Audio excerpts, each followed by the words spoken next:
I'm Sage Trent, 22, a proud soldier who's worked hard for everything I have. For years, I trusted my parents to be honest stewards of the support my grandfather provided while I served. But on my birthday, when my millionaire veteran grandpa asked if my military housing was comfortable, and I had to reply, "What housing? I live in the barracks," everything changed. Have you ever been blindsided by the people you thought you could trust most? If so, share your story in the comments. You're not alone. Before I dive into what happened, let me know where you're watching from. And if you've ever had to draw the line after being betrayed, hit that like button and subscribe for more real stories about setting boundaries and reclaiming your worth. What came next? Even I didn't see coming. I should have seen it coming. The signs were there, scattered like breadcrumbs through years of conversations that never quite added up. My parents had this way of talking around money, especially when it came to Grandpa's generosity. They'd mention his help with a kind of ownership that made me uncomfortable, as if his kindness toward me somehow belonged to them. "Your grandfather is so good to us," Mom would say, and I'd wonder why she said us when he was writing checks with my name on them. Dad had this habit of bringing up my military service in strange contexts, usually when bills came up or when they were discussing household expenses. "Well, our daughter's taken care of," he'd say, and I'd feel that familiar twist in my stomach because I wasn't taken care of. I was living paycheck to paycheck like every other junior enlisted soldier, stretching dollars and eating ramen more nights than I cared to count. The allowance comments were the worst. Friends of my parents would congratulate me on how comfortable I must be, how nice it was to have family support while serving. I'd smile and nod, but inside I was calculating grocery budgets and wondering if I could afford to visit home for Christmas. When I'd mention financial stress to my parents, they'd get this look, not quite annoyed, but close, as if I was being dramatic about something that shouldn't be a problem. "Grandpa's always been generous," Mom would remind me, her tone carrying a weight I didn't understand. "You should be grateful for what you have." But what did I have? The barracks room I shared with another soldier? The uniforms I'd bought with my own money? The car payment that ate up a quarter of my salary? I was grateful for Grandpa's love and support, but I was starting to wonder what exactly I was supposed to be grateful for. The whispers were getting louder too. Extended family members would make comments about my housing situation and how nice it must be to have that security while building my military career. Cousins would joke about my allowance and ask if I was saving money by living rent-free. Each comment was like a puzzle piece I couldn't place, creating a picture that didn't match my reality. I started paying closer attention to phone calls between my parents and Grandpa. They'd speak in this careful code, discussing arrangements and provisions with the kind of vague language people use when they don't want to be pinned down to specifics. When I'd ask direct questions about these conversations, they'd deflect with platitudes about family taking care of family. "Grandpa worries about you," Dad would say. "He wants to make sure you're comfortable while you're serving." But comfortable was the last thing I felt. I was proud of my service, proud of the uniform I wore, but I was also tired and financially stressed in ways that didn't match the narrative my parents seemed to be selling. The unease crystallized one evening when I called home after a particularly brutal training exercise. I was exhausted, my uniform was still damp with sweat, and I'd been looking forward to hearing familiar voices. Instead, I caught the tail end of a conversation between my parents about her monthly amount and whether it was enough to cover everything. When they realized I was on the line, the conversation stopped abruptly. "Cover what?" I asked, but the moment had passed. They brushed off my question with talk about household expenses and how proud they were of my dedication to service. That night, lying in my narrow bunk, I stared at the ceiling and tried to piece together what I'd been missing. The pattern was becoming clear, even if I didn't want to see it. Every financial conversation in my family seemed to include me as a variable I didn't recognize. My parents spoke about my military service as if it came with benefits I'd never received, support I'd never seen. They referenced conversations with Grandpa about my well-being that painted a picture of comfort and security that existed nowhere in my actual life. I began to dread family gatherings because of the comments. Aunts and uncles would pat my shoulder and tell me how lucky I was to have such a supportive family. They'd reference my situation with knowing looks, as if I was living some kind of cushioned military life that bore no resemblance to my reality. When I'd try to correct the narrative, explaining that military life was challenging financially, they'd give me confused looks and change the subject. The worst part was feeling like I was being ungrateful for questioning something I didn't understand. Grandpa had always been generous with his time and attention. He'd supported me through difficult periods, celebrated my achievements, and showed up when it mattered. But there was this growing sense that somewhere in our family dynamic, wires were getting crossed in ways that left me feeling both supported and somehow exploited. My parents' defensiveness was growing too. When I'd bring up financial struggles, they'd remind me of everything Grandpa does for you, as if that should settle the matter. When I'd ask for specifics about what exactly he was doing, they'd get irritated and accuse me of being difficult. The conversations always ended with them painting me as ungrateful for questioning good fortune I couldn't actually locate in my life. I started documenting my own expenses, partly to understand my budget better and partly because I was beginning to suspect that someone, somewhere, had a very different understanding of my financial reality than I did. The numbers didn't lie. I was living like every other soldier at my pay grade, scraping by and making choices between wants and needs that didn't match the narrative of comfort and support that seemed to surround me in family conversations. The birthday invitation came with its usual warmth. Grandpa wanted to see me in uniform, wanted to celebrate another year of my service. I was looking forward to it, but I was also dreading it. Something was building toward a confrontation I couldn't name, a reckoning that felt both necessary and terrifying. I pressed my dress uniform that morning with extra care, not knowing I was preparing for the moment that would change everything between us. Standing in front of the mirror that morning, adjusting my ribbons and checking my appearance, I felt the weight of all those accumulated inconsistencies. Today, somehow, I knew the truth would finally surface. I just didn't know how much it was going to hurt. The living room felt smaller than usual when I walked in wearing my dress blues. My parents were arranged carefully on the couch, smiles bright and welcoming, but something felt staged about the scene. Grandpa stood near the window, his own military bearing still evident despite his age, and when he turned to greet me, his face lit up with genuine pride. "There's my soldier," he said, and the warmth in his voice was real. This was the man who had shaped so much of who I'd become, who had taught me about honor and service through his own example. Looking at him, I felt the familiar mix of love and respect that had defined our relationship since childhood. The conversation started normally. We talked about my unit, about training, about the challenges and rewards of military life. Grandpa listened with the attention of someone who understood the weight of service, who remembered what it felt like to wear the uniform. My parents nodded along, contributing comments that felt supportive but somehow off-target, as if they were participating in a conversation they didn't quite understand. Then came the question that would split everything open. "Is your military housing comfortable?" Grandpa asked, his tone casual and caring.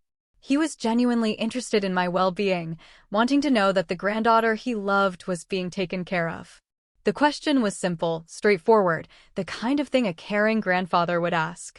But I didn't have military housing. The words stuck in my throat for a moment. I looked at his expectant face, then at my parents, who had gone very still on the couch. The silence stretched just long enough to become uncomfortable, and I realized that my answer was going to reveal something none of us were prepared for. "What housing?" I said finally, my voice sounding strange in the quiet room. "I live in the barracks." The change was immediate. My parents' faces went pale, their carefully constructed smiles faltering. Grandpa's expression shifted from casual interest to sharp attention, and I watched understanding begin to dawn in his eyes. The room felt like it was holding its breath. "The barracks?" Grandpa repeated, his voice taking on a different quality. This wasn't confusion. This was the tone of someone who was beginning to see a picture they didn't like. I nodded, suddenly feeling very young despite my uniform and my rank. "Yes, sir. I share a room with another soldier. I've been in the barracks since I got to my first duty station." The words felt important, like testimony I was giving under oath. My parents were looking everywhere except at me. Mom was studying her hands, and Dad was staring at a spot on the wall with intense concentration. The silence was becoming dangerous, charged with implications that were racing through Grandpa's mind faster than I could track them. "Then who?" Grandpa said slowly, his voice carrying the kind of authority I remembered from childhood. "Took the money." The question landed like a physical blow. I felt my knees go weak, and suddenly I understood why my parents looked like they wanted to disappear into the couch cushions. There had been money. Money meant for me, money that was supposed to be providing the housing and comfort that everyone seemed to think I had. "What money?" I asked, but even as the words left my mouth, I was starting to understand. All those comments about my allowance, all the references to my comfortable situation, all the assumptions about my financial security, they were based on something real. Something that had never reached me. Grandpa was staring at my parents now, and his expression was hardening in a way I'd never seen before. This wasn't anger. This was something colder and more final. "The money I've been sending every month for her housing allowance," he said, his voice level, but carrying a threat that made the air in the room feel thin. My parents started talking at the same time, their voices overlapping in a panic of explanations and justifications. They were saying something about expenses and contributions and how they'd been managing things, but their words were washing over me like noise because I was finally understanding the scope of what had been happening. For years, Grandpa had been sending money that was meant to ensure I had a comfortable living situation while I served. Money that was supposed to supplement my military pay, to give me the kind of security and stability that would let me focus on my duties without financial stress. Money that had never reached me. "I never received $1, I said, and my voice sounded steadier than I felt. The words cut through my parents' desperate explanations like a blade, and suddenly the room was quiet again. Grandpa nodded once, a sharp movement that somehow conveyed both understanding and judgment. "I know you didn't," he said, and I realized he'd been testing something, confirming a suspicion he'd been developing. The question is where it went. My parents were pale now, their earlier warmth replaced by something that looked like fear. They were trapped between the granddaughter they'd been lying to and the father-in-law they'd been stealing from, and there was no version of this conversation that was going to end well for them. I stood there in my dress uniform, feeling like I was witnessing the collapse of everything I'd understood about my family. The pride I'd felt walking into this room was curdling into something else, betrayal, humiliation, and a growing anger that felt dangerous in its intensity. The birthday celebration was over before it had really begun, but something much more important was just getting started. Understanding Grandpa meant understanding the military. He'd served in Vietnam, come home to a country that didn't particularly want to thank him, and built his fortune through the same discipline and attention to detail that had kept him alive in combat. He didn't throw money around carelessly, and he didn't make promises he couldn't keep. When he said he was going to take care of something, it got taken care of. Growing up, I'd spent summers at his house learning lessons my parents never thought to teach. He showed me how to balance a checkbook, how to read a contract, how to shake hands like I meant it. While my parents were focused on the day-to-day chaos of raising kids, Grandpa was teaching me about character and responsibility and the weight that came with carrying the family name. "Your word is your bond," he'd tell me while we worked in his garage, fixing some engine or building some piece of furniture that would outlast us both. "Once you give it, everything else is just details." He lived by principles that seemed old-fashioned to my friends, but made perfect sense to me. Honor wasn't just a concept to him, it was an operating system.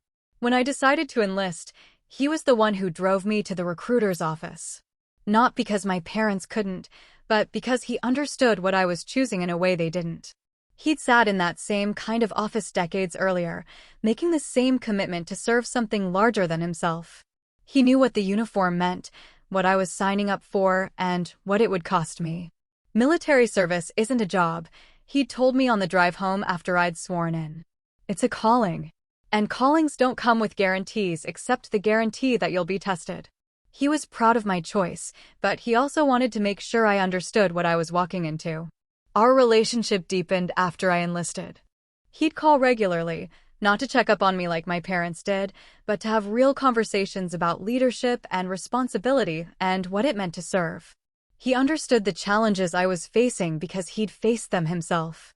He knew about the financial stress, the physical demands, the emotional weight of being responsible for other people's lives and safety. That's why his support mattered so much. It wasn't just financial, though apparently there was a financial component I'd never seen.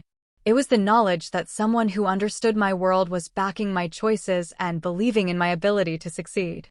When things got tough, and they got tough regularly, I could draw strength from knowing that Grandpa was proud of me. He'd never been particularly warm with my parents. Respectful, but not warm. I'd always attributed that to generational differences, to the natural distance that sometimes exists between strong personalities. But looking back now, I wondered if he'd seen things in them that I'd been too close to notice.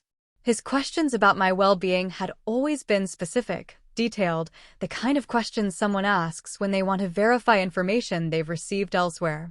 The military connection between us ran deeper than shared experience. We both understood sacrifice, both understood the difference between complaining and reporting, both understood that some things were worth enduring for the sake of something larger. When I called him after difficult days, he didn't offer empty sympathy. He'd listen to what I was telling him, ask clarifying questions, and then help me think through solutions. "You're not the first person to face this challenge," he'd remind me when I was struggling with leadership issues or training setbacks. "And you won't be the last. The question is what you're going to learn from it that will make you better at helping the person who comes after you."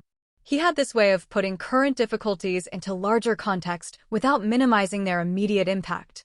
His house was filled with reminders of his service, but not in the way some veterans displayed their military experience. No walls covered with certificates and photographs, no shrine to past glory. Instead, there were small indicators everywhere of habits formed by military discipline. Everything had its place, everything served a purpose, everything was maintained to a standard that spoke of attention to detail and respect for equipment. He'd taught me to iron my uniforms with the same care he brought to everything else. "Your appearance is a reflection of your respect for the institution you serve," he'd said, showing me how to get creases sharp enough to cut paper. "People judge your competence based on how you present yourself, so make sure you're representing well." It wasn't vanity, it was professionalism. When I'd visit him in uniform, he'd inspect me with the same attention to detail he'd once brought to his own appearance. Not critically, but with the eye of someone who understood that details mattered, that standards existed for reasons that went beyond mere appearance. He was proud when I met those standards, and I was proud to meet them for him. That's what made the betrayal so devastating. The bond between us was built on mutual respect and shared understanding of what service meant. He'd supported my military career not just emotionally, but apparently financially, ensuring that I had resources that would let me focus on my duties without financial distraction.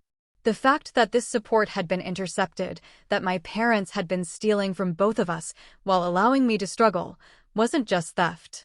It was a violation of everything he'd taught me about honor and responsibility. Standing in that living room, watching the truth dawn on his face, I saw something break in his expression that I'd never seen before. Not anger, but disappointment so profound it looked like grief. Someone had betrayed his trust, stolen his generosity, and used his love for me as a weapon against both of us. The silence after his question stretched like a wire about to snap. I could hear the clock ticking on the mantel, could hear Mom's shallow breathing, could hear the traffic outside the window. Everything normal and mundane, while the foundation of my family cracked open in the space between us. My parents started talking at once, their voices overlapping in a desperate chorus of justification. Something about household expenses and contributions, and how they'd been managing the money responsibly. Their words tumbled over each other, each excuse contradicting the last, and I watched Grandpa's expression grow colder with every syllable. "Stop," he said quietly, and the authority in his voice cut through their babbling like a knife. They fell silent immediately, shrinking back into the couch cushions. This was the voice of a man who'd commanded troops in combat, who'd built a business empire through sheer force of will. This was not a man who could be manipulated by panic and half-truths. I was still processing what I'd learned, my mind racing through years of conversations and interactions that suddenly made terrible sense. Every time my parents had seemed mysteriously confident about my financial situation, Every time they'd brushed off my concerns about money, every time they'd spoken about Grandpa's generosity as if it somehow belonged to them. It all clicked into place with sickening clarity. "How much?" I asked, my voice sounding strange to my own ears. "How much has been sent?" Grandpa looked at me with something that might have been pity. $1,500 a month for the past 3 years, he said. Enough to ensure you had comfortable off-base housing and could focus on your service without financial stress. The numbers hit me like physical blows. $45,000. $45,000 that should have changed my entire military experience, that should have given me the security and stability that everyone seemed to think I already had. "We can explain," Dad started, but I held up my hand to stop him. For the first time in my life, I didn't want to hear their explanations. I was tired of their stories, tired of their justifications, tired of being the one who had to make sense of their choices. "I lived in the barracks," I said, looking directly at them. "I ate ramen noodles for dinner more nights than I want to count. I worked extra shifts to make ends meet. I skipped leave because I couldn't afford to travel home. While you were spending money that was meant for me." My voice was steady, but I could feel something dangerous building behind my ribcage. Mom was crying now, her makeup running in dark streams down her cheeks. "You don't understand the pressure we were under," she said. "The expenses, the house payments, everything we've sacrificed for this family." But her words sounded hollow, self-serving in a way that made my stomach turn. "What you've sacrificed?" I repeated, and I could hear Grandpa's influence in my voice, that same quiet authority that brooked no argument. "I'm the one who's been sacrificing. I'm the one who's been serving. I'm the one who's been living without the support that was supposed to be there." Grandpa was watching this exchange with the focused attention of someone gathering evidence. I realized that this moment, as devastating as it was for me, was probably not entirely surprising to him. He'd been asking careful questions for months, maybe years, trying to understand why his generosity wasn't producing the results he'd expected to see. "The money stops today," he said, and his voice carried the finality of a judge passing sentence. "All of it. Every arrangement, every automatic transfer, every account that has your names on it." My parents went white, and I realized for the first time how much of their lifestyle had been built on his support. "Dad, please," Mom whispered, but he was already shaking his head. "You stole from a soldier," he said, and each word was measured and deliberate. "You stole from my granddaughter while she was serving her country. You took money that was meant to honor her sacrifice and used it for your own comfort. There's no excuse for that. There's no justification that makes it right." I felt something shift inside me, some fundamental change in how I understood my place in this family. For years, I'd been the one trying to bridge gaps, trying to smooth over conflicts, trying to make everyone happy. But I was done being the one who absorbed everyone else's dysfunction while my own needs went unmet. "I need to go," I said, and I meant it. I couldn't stay in this room, couldn't continue this conversation, couldn't pretend that we were going to work through this like a normal family disagreement. Something had broken that couldn't be fixed with apologies and promises to do better. My parents started protesting immediately, begging me to stay, to talk it through, to give them a chance to explain properly. But I was already moving toward the door, already putting distance between myself and the wreckage of everything I'd believed about them. Grandpa followed me outside, his footsteps steady behind me as I walked to my car. The evening air was cold against my face, sharp and clean after the suffocating atmosphere inside the house. "I'm sorry," he said, and the weight in those 2 words told me he understood exactly what this cost. "I should have verified that you were receiving what I was sending. I should have asked more direct questions sooner." I turned to look at him, this man who had shaped so much of who I'd become, and saw my own sense of betrayal reflected in his eyes. We'd both been victims of the same deception, both manipulated by people we'd trusted to act with basic decency. "It's not your fault," I said, and I meant it. "You were trying to take care of me. They were the ones who decided to steal it." The words felt important, like a line I was drawing that would define how I thought about this going forward. We stood there in the driveway, 2 soldiers who'd been betrayed by the people who were supposed to have our backs.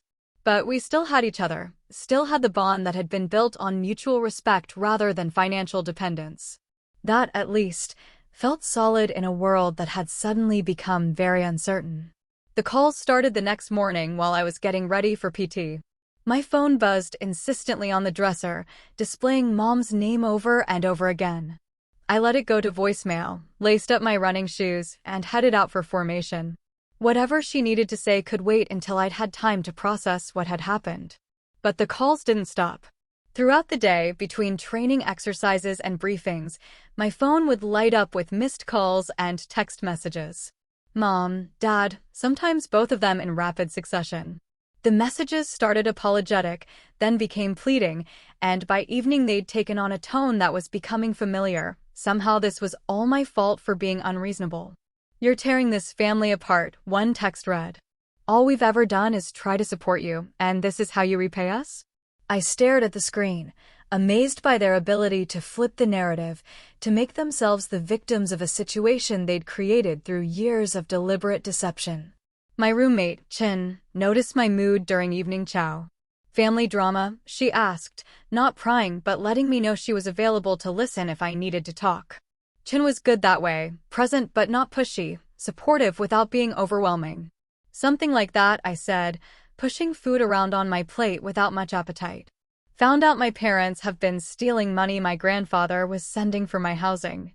Saying it out loud made it sound even more surreal, like something that happened to other people in soap operas or cautionary tales. Chin winced.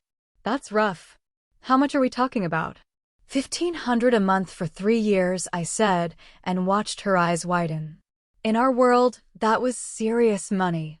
That was the difference between scraping by and living comfortably, between stress and security. I had no idea it existed until yesterday. "Jesus," Chin said quietly. "What are you going to do?" That was the question I'd been avoiding all day. What was I going to do? I couldn't undo 3 years of theft, couldn't reclaim the money or the security or the peace of mind I should have had. But I could decide how to move forward, how to handle the relationships that had been built on lies. The pressure from my parents was relentless. They seemed to think that if they could just wear me down, get me to answer the phone, force me into a conversation, they could somehow spin this back to a misunderstanding that could be forgiven and forgotten. But I wasn't interested in their explanations anymore. I was tired of being the one who had to make their choices make sense. Extended family members started reaching out too, clearly having been fed some version of events that cast me as the unreasonable party. Cousins who'd never shown much interest in my military service suddenly became concerned about family unity and the importance of forgiveness. Aunts and uncles sent carefully worded messages about how family was forever and how pride could be destructive. But none of them mentioned the theft. None of them acknowledged that $45,000 had been stolen from me while I was serving my country. They were all focused on healing relationships and moving forward, as if the underlying betrayal was just a minor disagreement that could be smoothed over with enough pressure and time. Grandpa called midweek, his voice steady but tired. "How are you holding up?" he asked, and I could hear genuine concern beneath the question. "I'm angry," I said honestly.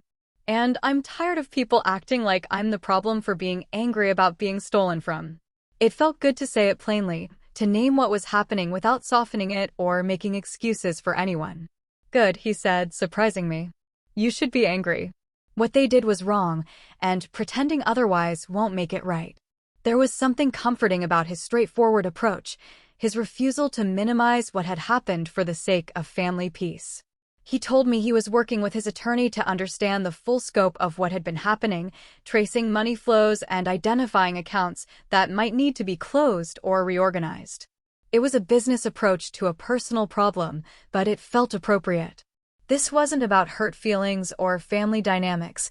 This was about theft and breach of trust on a scale that required serious consequences. "I've cut off their access to everything," he said. "Completely.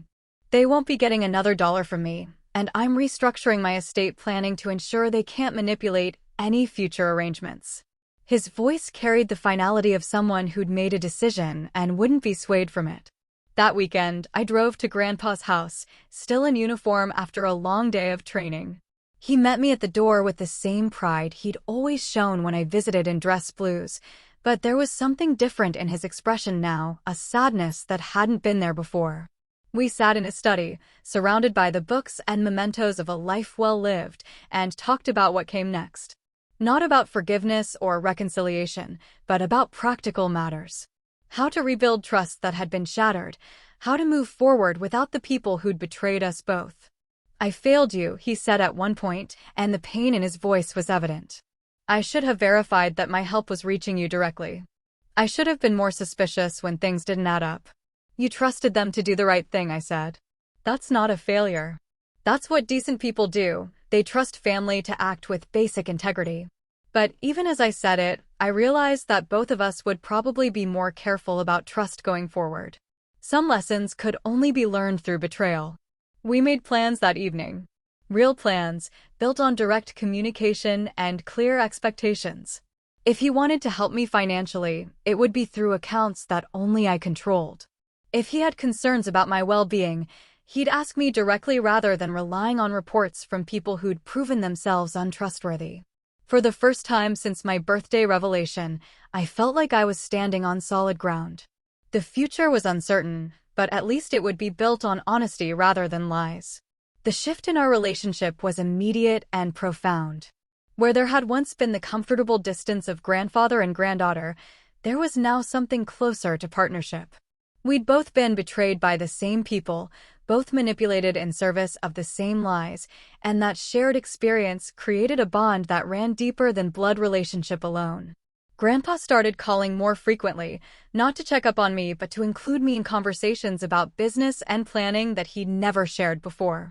He'd ask my opinion on investments, discuss market trends, seek my perspective on decisions that had nothing to do with my parents or the money they'd stolen. I realized he was treating me as an adult in ways he never had before, seeing me as someone whose judgment could be trusted. "You have good instincts," he told me after I'd offered some thoughts on a potential acquisition his company was considering. "Clear thinking, practical approach. That's worth more than most people realize." Coming from him, the praise felt substantial, earned rather than given out of family obligation. He also started sharing stories I'd never heard before, tales from his military service and early business years that revealed struggles and setbacks he'd never mentioned. Not war stories meant to entertain, but real accounts of times when he'd had to make difficult decisions, times when he'd been let down by people he'd trusted, times when he'd had to rebuild after betrayal or failure. "The hardest lesson," he said one evening as we walked around his property, "is learning that people can love you and still use you. Your parents aren't evil, but they're weak. And weak people will sacrifice others to avoid consequences for themselves."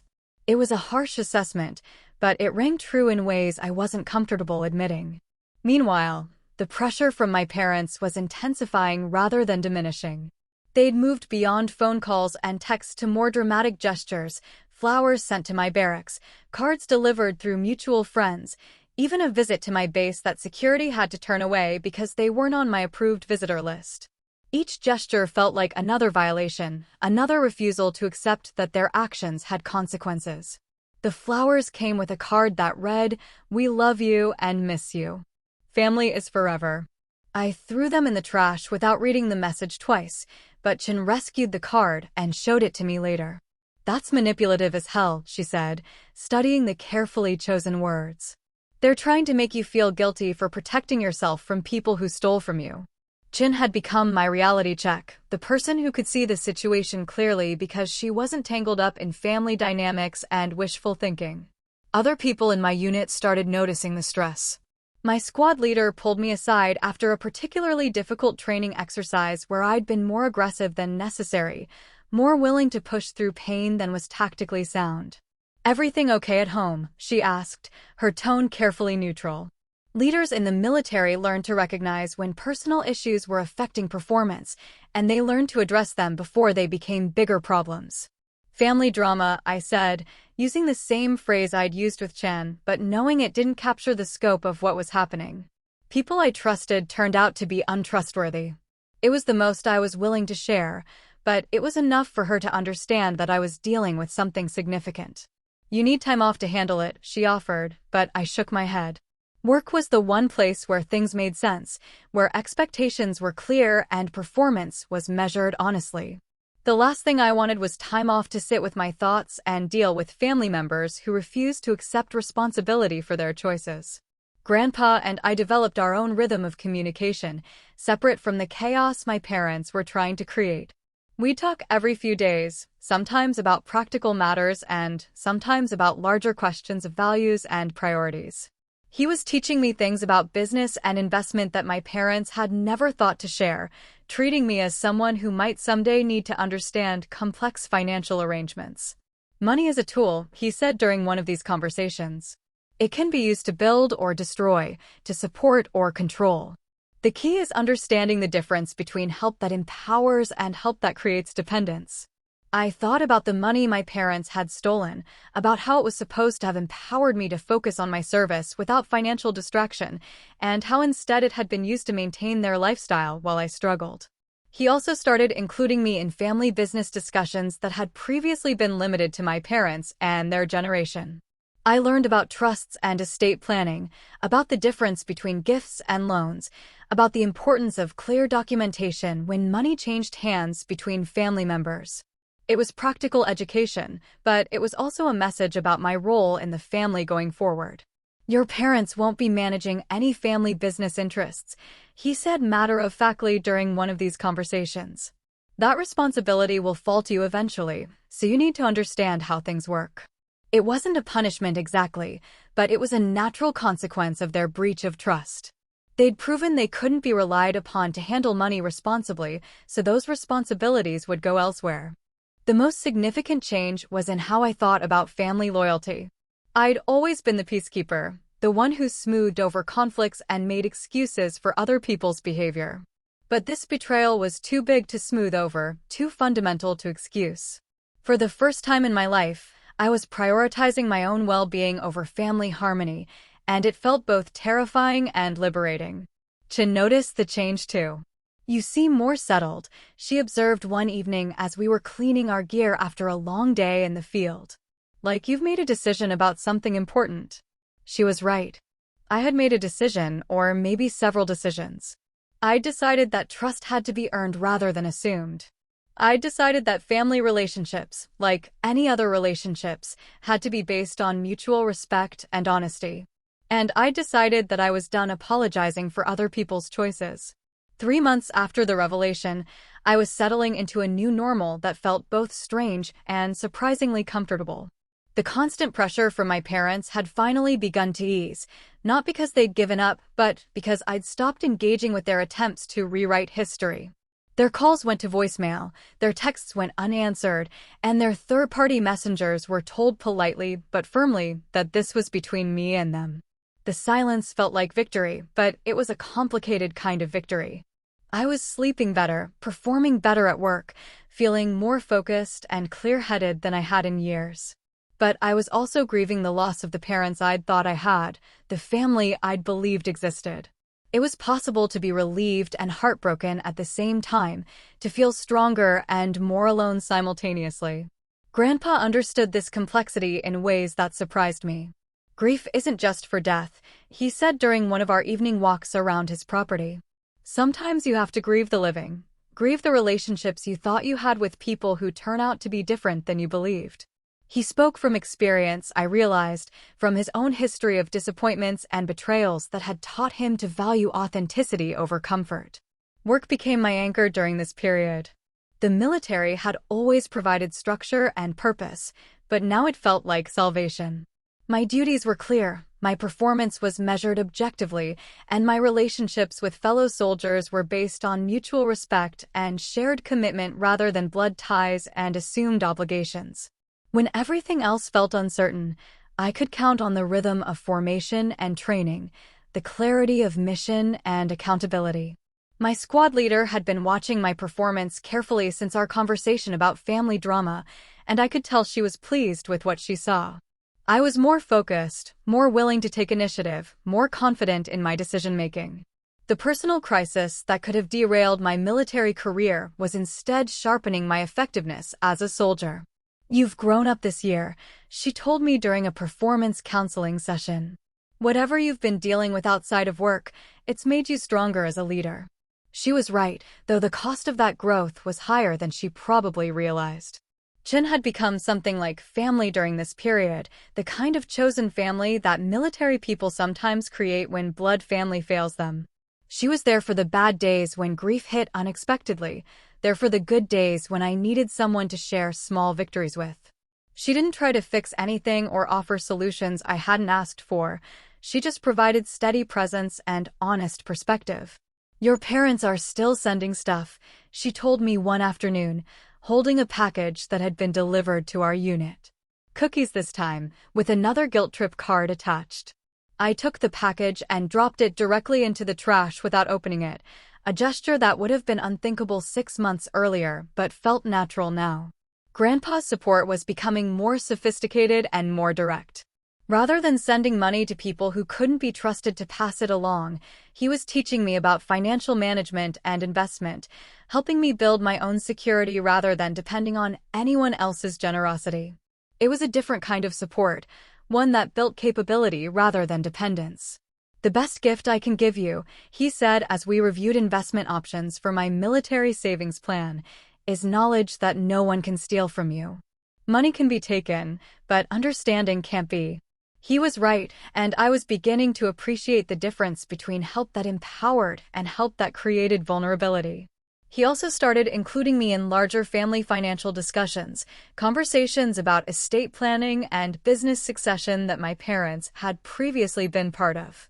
It wasn't a punishment exactly, but it was a natural consequence of their breach of trust. Responsibilities and privileges that had been theirs were flowing to me instead, changing my role in the family structure permanently. The most surprising development was how much I didn't miss the constant drama and tension that had characterized my relationship with my parents. I'd thought their absence would feel like loss, but mostly it felt like relief. No more walking on eggshells around their financial anxiety, no more trying to decode their cryptic comments about money and obligations, no more feeling guilty for struggling financially while they apparently had resources they never shared. Other family members occasionally tried to broker reconciliation, usually around holidays or significant events when family unity felt more important to them. But their efforts were half-hearted, based more on social expectations than genuine understanding of what had happened. They wanted peace without justice, healing without accountability, and I wasn't interested in that kind of shallow resolution. "Your parents made mistakes," my aunt said during one phone call that started as birthday wishes and turned into family intervention. "But they love you, and love should count for something." The comment revealed how little she understood about what had actually happened. This wasn't about mistakes or hurt feelings. This was about systematic theft and deliberate deception over years. "Love doesn't give people the right to steal from you," I said, keeping my voice level but firm. "And I'm not obligated to accept abuse just because it comes from family."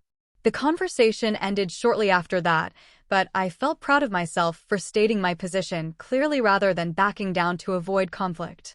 The holidays that year were different, but not necessarily worse. Instead of the tense family gatherings I'd grown accustomed to, I spent Thanksgiving with Chen's family, who welcomed me warmly and asked no complicated questions about my own relatives. Christmas was quiet, spent at Grandpa's house with just the two of us, talking about books and business and military history without any underlying tension or hidden agendas. "This is better," I told him as we sat by his fireplace on Christmas evening, each of us reading and occasionally sharing interesting passages or thoughts. "Quieter, but better." He nodded without looking up from his book, understanding exactly what I meant. By the new year, I was beginning to understand that the crisis had revealed something important about myself. I was stronger than I'd known, more capable of standing alone than I'd believed, and better at making difficult decisions than I'd given myself credit for. The betrayal that could have broken me had instead shown me what I was made of, and what I found there was solid enough to build on. A year after the birthday that changed everything, Grandpa and I were having dinner at his favorite restaurant, both of us in civilian clothes for once, looking like any grandfather and granddaughter celebrating a milestone. But we both knew this wasn't just another birthday dinner. This was a marker, an anniversary of the day we'd both learned painful truths about people we'd trusted. "How are you feeling about it all?" he asked as we waited for our food, his question encompassing everything that had happened and changed in the past 12 months. It wasn't small talk. He genuinely wanted to know how I was processing the long-term effects of discovering my parents' betrayal. Different, I said, considering the question seriously. Clearer, I think. Like, I finally understand some things that never made sense before. It was true. Looking back on my childhood and early military career, patterns were visible now that had been invisible when I was living through them. My parents' anxiety about money, their strange relationship with Grandpa's generosity, their assumptions about my financial situation, it all made sense now. The restaurant was busy, filled with families celebrating various occasions, and I found myself observing other tables with new eyes. Which relationships were built on honesty, and which were built on comfortable lies? Which families were genuinely supportive, and which were performing support while serving their own interests? I developed a kind of X-ray vision for dysfunction that I wasn't sure was entirely healthy, but felt necessary for self-protection. Grandpa followed my gaze around the room. "Hard to trust appearances now, isn't it?" he said, reading my thoughts with the accuracy that had developed between us over the past year. Once you see how easily people can lie to themselves and others, it changes how you look at everything. Our relationship had evolved into something I'd never expected but treasured deeply. We talked about business and investments, about military history and current events, about books and ideas with the ease of intellectual equals rather than grandfather and granddaughter. He'd given me responsibilities in his business affairs that my parents had never been offered, trusting me with information and decisions that reflected his confidence in my judgment. "I've been thinking about the future," he said as our dinner arrived. "About what happens to the family business when I'm gone, about how to structure things so they can't be manipulated or mismanaged." It was a conversation we'd been building toward for months, but tonight felt like the right time to make it explicit. I knew he was referring to my parents, to the question of whether they would ever be trusted with family financial responsibilities again. The answer was becoming increasingly clear: they wouldn't. Their choices had consequences that extended far beyond our personal relationship, consequences that affected their role in the larger family structure permanently. "I want you to understand how serious I am about this," he continued. "What they did wasn't just theft. It was a betrayal of trust that affects everything: my trust in them, their credibility with the rest of the family, their ability to be involved in any financial decision-making going forward." His voice was matter-of-fact, but I could hear the sadness underneath. He'd lost his son and daughter-in-law as surely as I'd lost my parents. The practical implications were significant. Trust documents were being rewritten, business succession plans were being restructured, and financial arrangements that had been in place for decades were being dismantled and rebuilt around different assumptions about who could be relied upon to act with integrity. "I'm not doing this to punish them," he said, anticipating my thoughts. "I'm doing it to protect what we've built and to ensure it goes to people who will handle it responsibly." They had their chance to prove they could be trusted with significant resources. They chose to abuse that trust. I thought about my parents during this conversation, wondered how they were processing their changed circumstances. The financial support they'd grown accustomed to was gone. The future inheritance they'd probably been counting on was being redirected, and the respect they'd once enjoyed within the family had been permanently damaged. These were the real consequences of their choices, more lasting and significant than any argument we might have had about their deception. "Do you think they understand what they've lost?" I asked, genuinely curious about his perspective. He'd known them longer than I had, understood their psychology in ways that my closeness to the situation might have obscured. "I think they understand they're facing financial consequences," he said thoughtfully. "But I don't think they understand the deeper loss, the loss of trust, the loss of respect, the loss of their role in the family structure. They're still focused on trying to fix the relationship with you rather than accepting responsibility for what they did." His assessment felt accurate and depressing simultaneously. Meanwhile, my own life had stabilized in ways that surprised me. Without the constant undercurrent of financial stress that had characterized my early military career, I was performing at a higher level, taking on additional responsibilities, and being considered for leadership positions that would have been out of reach when I was struggling to make ends meet. The support Grandpa was providing now, direct, transparent, and designed to build my capabilities rather than create dependence, was having the effect he'd originally intended. "You're thriving," he observed, and I could hear the satisfaction in his voice. This is what I wanted to see when I started sending that money years ago. Someone focused on their service, building their career, not worried about basic financial security. The irony wasn't lost on either of us. His support was finally working as intended, but only after we'd cut out the people who'd been diverting it for their own purposes. My relationship with extended family had also evolved. Some relatives had taken my parents' side, buying into their narrative of being unfairly treated and cut off. But others had watched the situation unfold and drawn their own conclusions about who was telling the truth. Family loyalties were shifting, alliances were being reconsidered, and I was finding myself with supporters I'd never expected and losing connections I'd thought were solid. "Family is more complicated than people want to admit," Grandpa said as we finished our meal. "Blood relationships don't guarantee loyalty, and loyalty doesn't guarantee good judgment.